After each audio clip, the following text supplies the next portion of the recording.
is he? Right? Who is he? Atma. He is the supreme, he is the soul. So that means that the soul is gone, the body is here. Right? So as long as the soul is there, we can do everything. When the soul leaves, the body lays on, there is nothing. So when we say that him, right, and on the floor, that must not be him, because we are saying that he's gone. Right?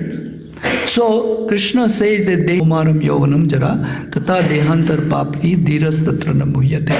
So person who is cool-headed, person who is intelligent, they don't worry about why. Dehino Yasmi Yatha Dehe. Just like the child, that this Dehino, the person inside the body, what happened is he doesn't change. But the body keep on changing, right?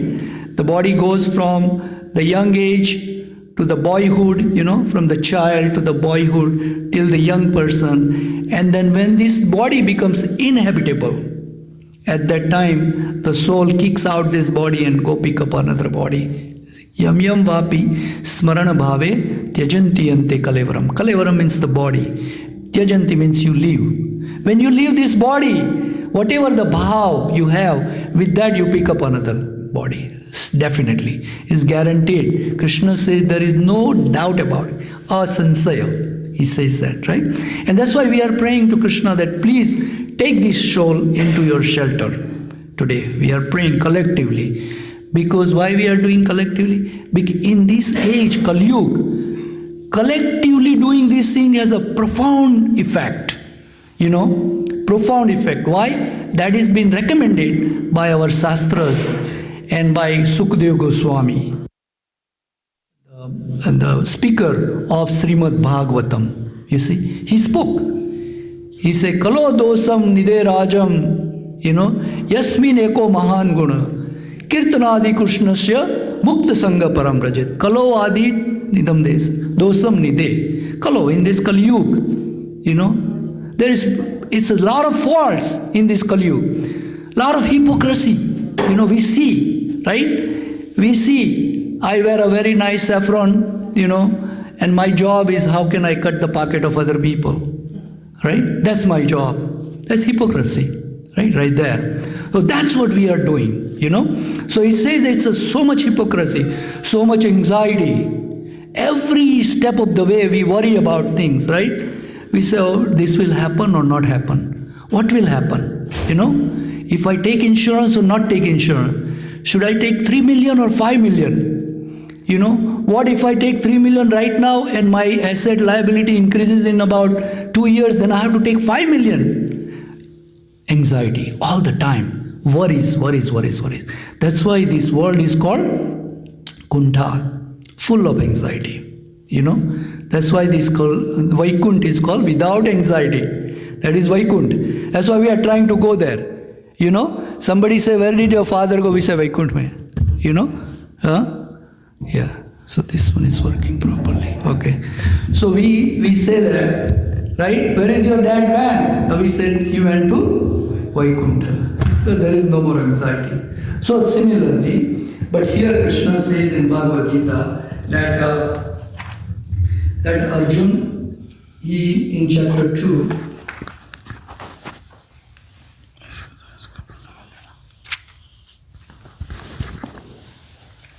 so very important slok he speaks. It is 2.20. He says, Nachayate mriyate va kadachin nayam bhutva bhavita va nabhuyah ajo nityam sasvatoyam purano na hanyate hanyamane sarire.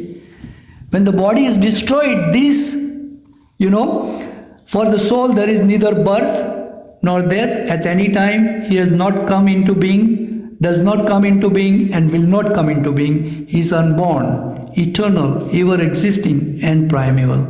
We don't know when we existed. Does anybody know our root? We may know the root that, I was born in 1931 or 65 or something like that. But we don't know our root.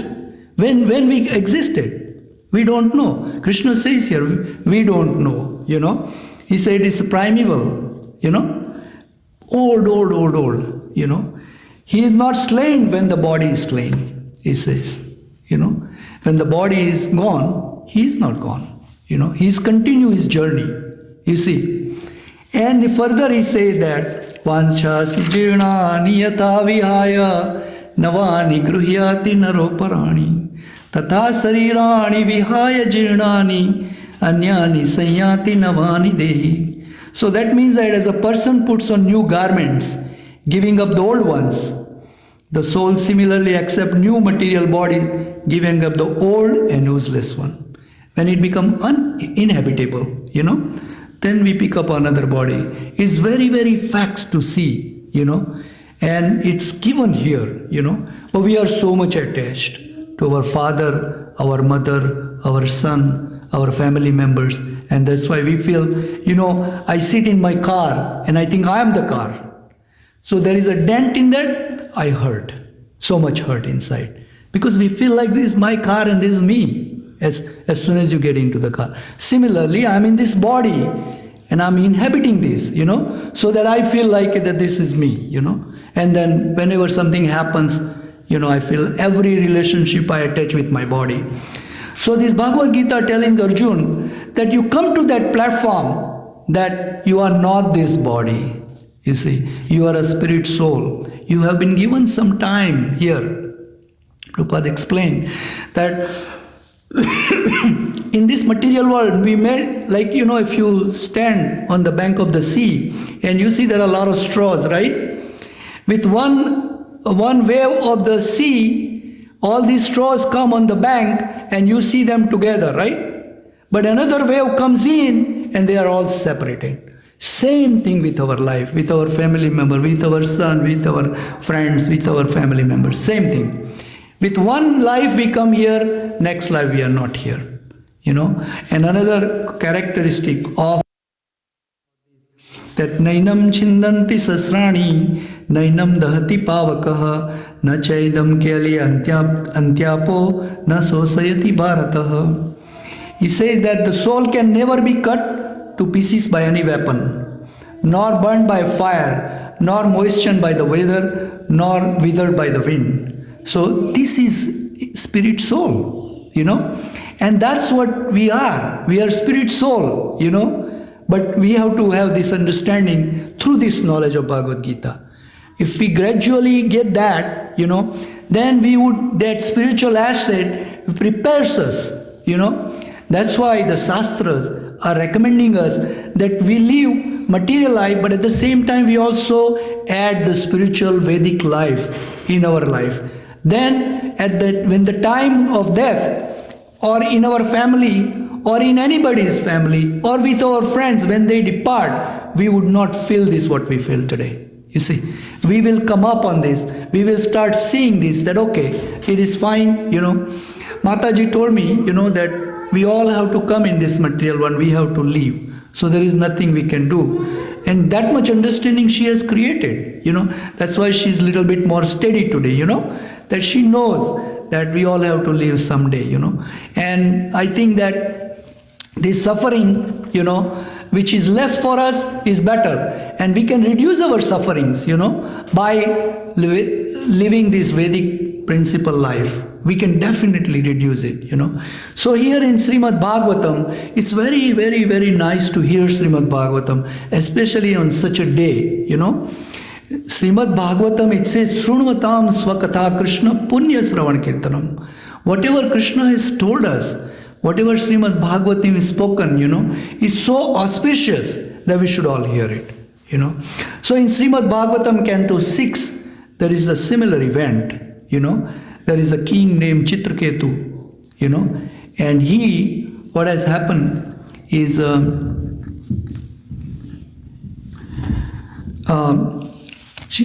King Chitraketu, he said that it is quoted in Srimad Bhagavatam that he has 10 million wives. 10 million wives, remember that.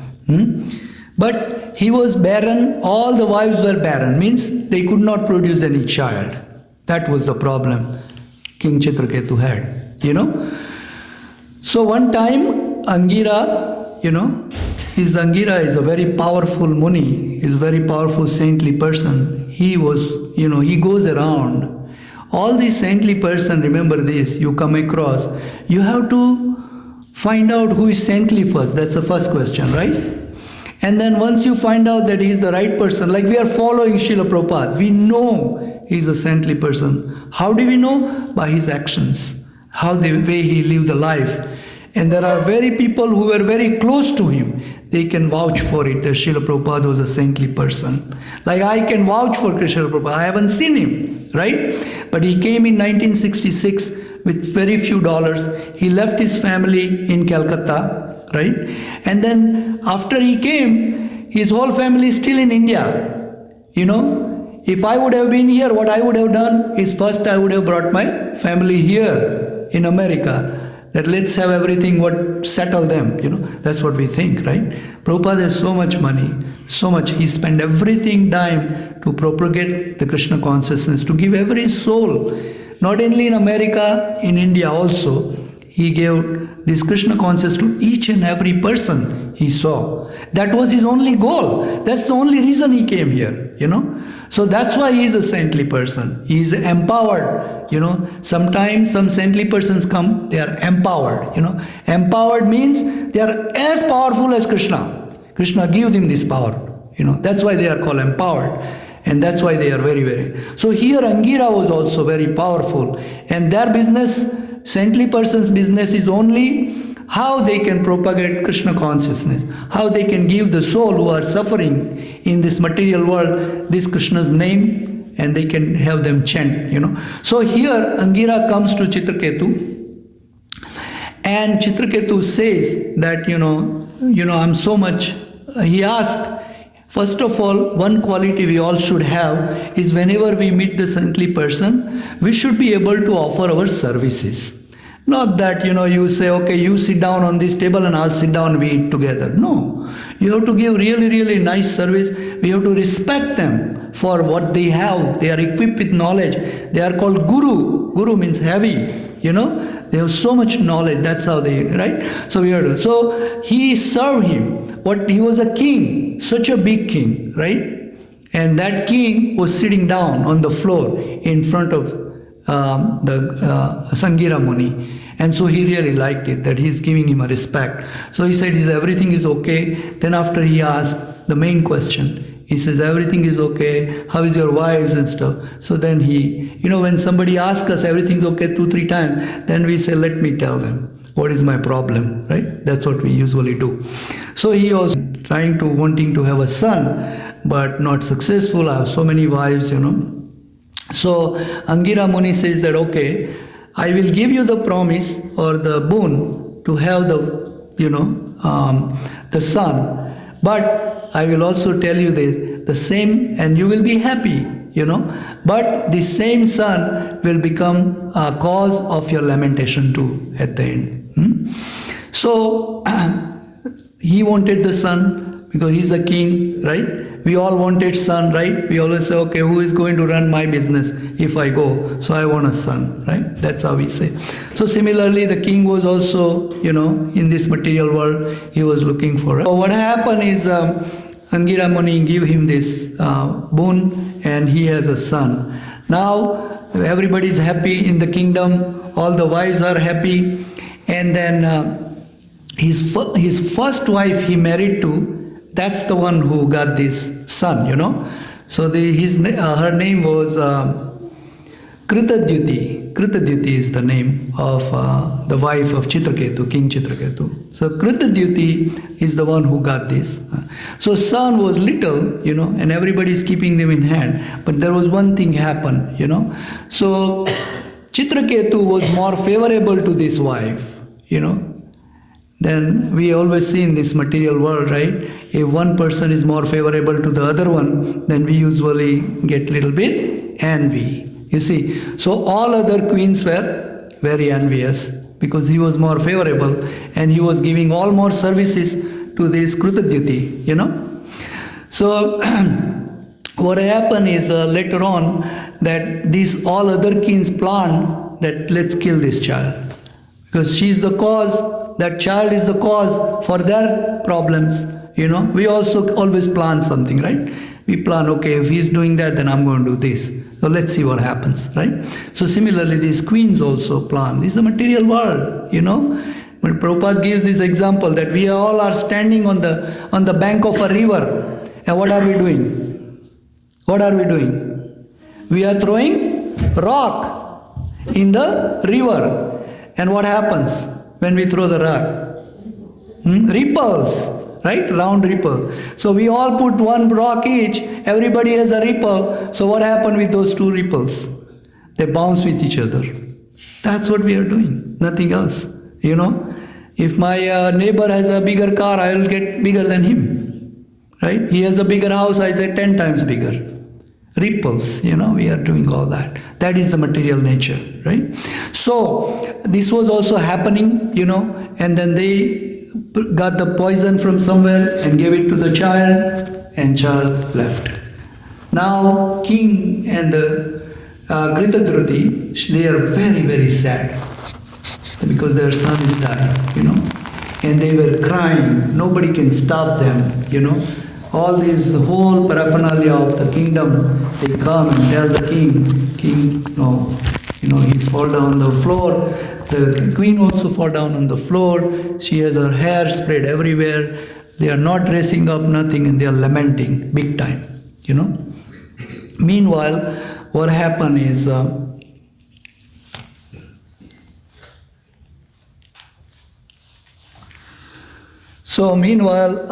we also have here, Angira comes with a Narad Muni. Okay, Narad Muni is also always comes because he is also a devotee of Lord Krishna, and he's always going around preaching about Krishna and what is good for us and what is not good for, that's what he's preaching. So he and Angira Muni came to see how is the the king doing, after this. If they want to take prasadam, they can take it in the cafeteria. You can let him know. Yeah.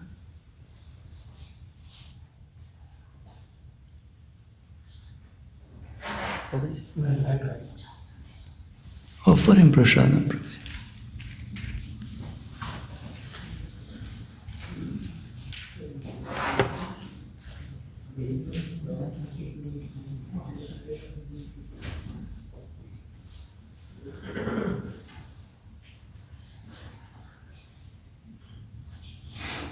You can tell them to take the prasadam in the cafeteria. It's fine. Huh? Oh, Narendra Prabhu is one. Okay. Okay. Yeah.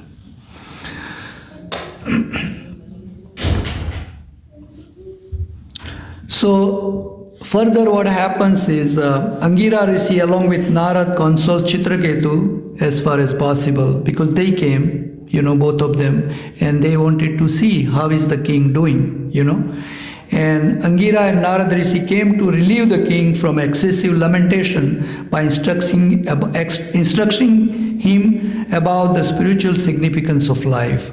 So now we should learn the spiritual significance of life.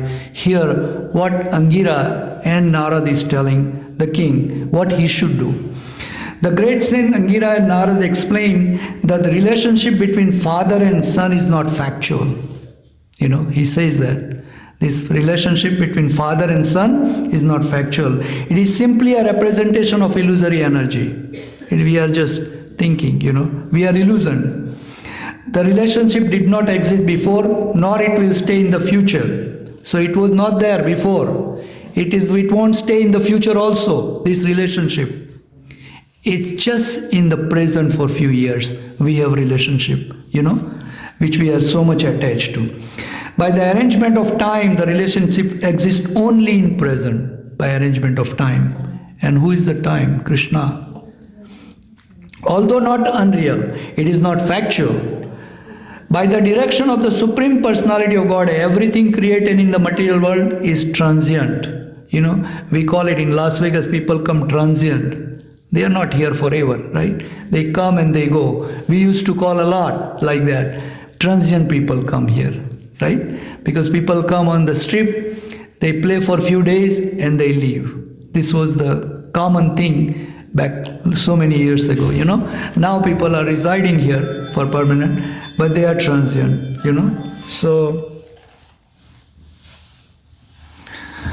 So he said that the relationship is transient. The entire cosmic manifestation is temporary, although not unreal. It is not factual. By the direction of the Supreme Personality of Godhead, everything created in the material world is transient.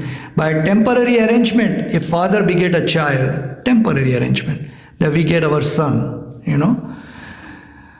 Or a living entity becomes the child of a so-called father, and the living entity become child of the so-called father, for temporary. This temporary arrangement is made by the Supreme Lord. Neither the father nor the son exist independently. We don't need that. As the king listened to the great sages, he was relieved from this false lamentation, and then he inquired about their identity.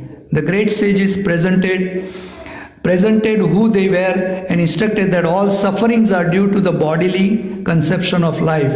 When one understands his spiritual identity and surrenders to the Supreme Personality of Godhead, the Supreme Spiritual Person, one becomes actually happy. We are not happy till we actually surrender to Krishna. Krishna tells us in Bhagavad Gita, right? Sarva dharman parityajya mamekam sharanam vraja aham tvam sarva papebhyo mokshisyami masucha. I'll take away all your sinful activities. You come under my protection. That's all he says. Come under my protection, and then I'll take care of it. So, the great sages, hold on 1 second. Supreme Personality of Godhead, the Supreme Spiritual Person, one becomes actually happy. When one searches for happiness in matter, one must certainly lament for bodily relationship. Self-realization means spiritual realization of one's relationship with Krishna. Such realization ends one's miserable material life. Once we tie up our relationship with Krishna, this misery goes away, what we have temporary, right? And then further he make him understand what happens is he brings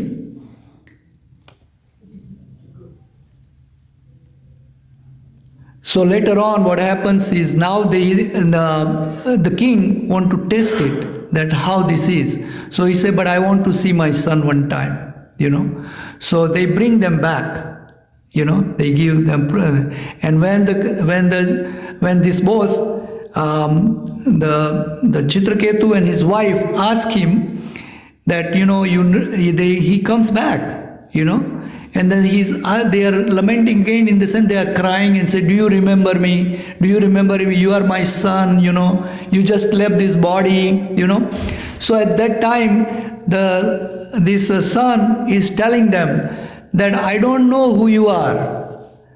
Which parents you are, from what birth? Please tell me. I have so many births. That's what the son is asking them.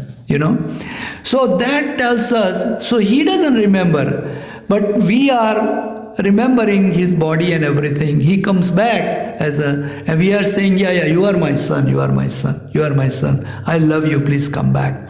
So Chitraketu and them, they were saying that to him, and now they are telling him that the son is saying that I don't remember you, So then king realized, that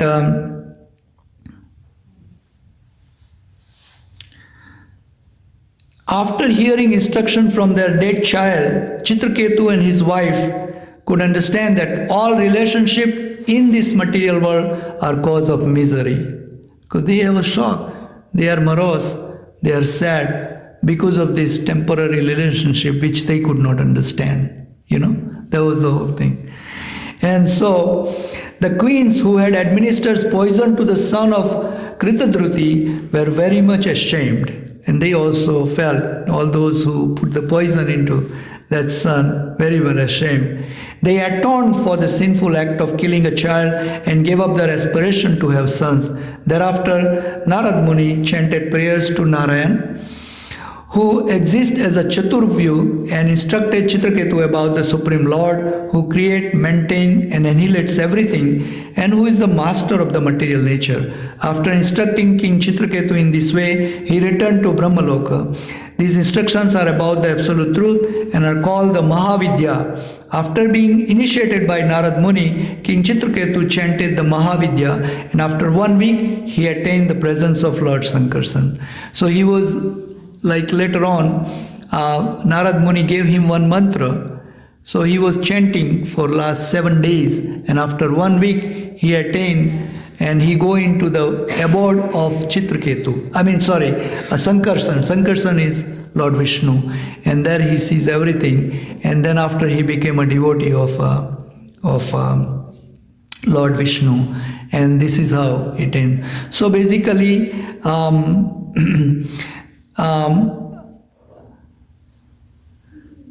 he prayed to also Lord Shankarsan. If you know a little bit about Lord Shankarsan, who is Lord Ananta, who is all the universes are resting on his head. That's the reason we are actually here in this material world. This whole thing is resting, whole universe is resting on his head, So in his prayers, Chitraketu said that millions of universe rest in the pores of Sankarsan, who is limitless, having no beginning and the end. The Lord is well known to the devotees for his eternity. The difference between worshipping the Lord and worshipping the demigod is that the worshipper of the Lord also becomes eternal, whereas whatever benediction one gets from the demigods are impermanent. Unless one become a devotee, one cannot understand the Supreme Personality of Godhead. So we all have to be very careful, not going and asking things to our demigods like Lord Shiva, Lord Brahma, Lord Ganesh, because they are all temporary and you have to pay back.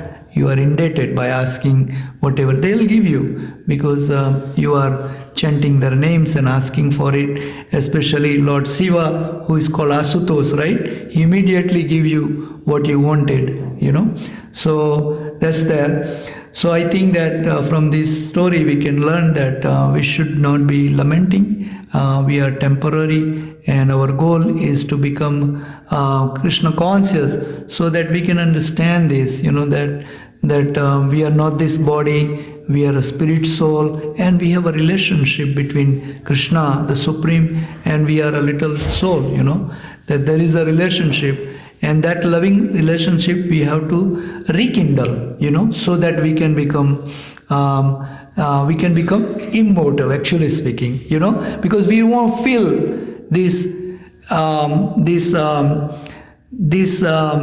we won't feel that we are changing body then, if we come to that platform. That's why it's called immortal. We no more become, and we are not scared of dying, like right now we are scared of dying, right? Every time something else, oh my God, I'm going to die, like that, right? So we become that, this nectar we have to drink of Srimad Bhagavatam, then we become immortal. Thank you very much. Hare Krishna.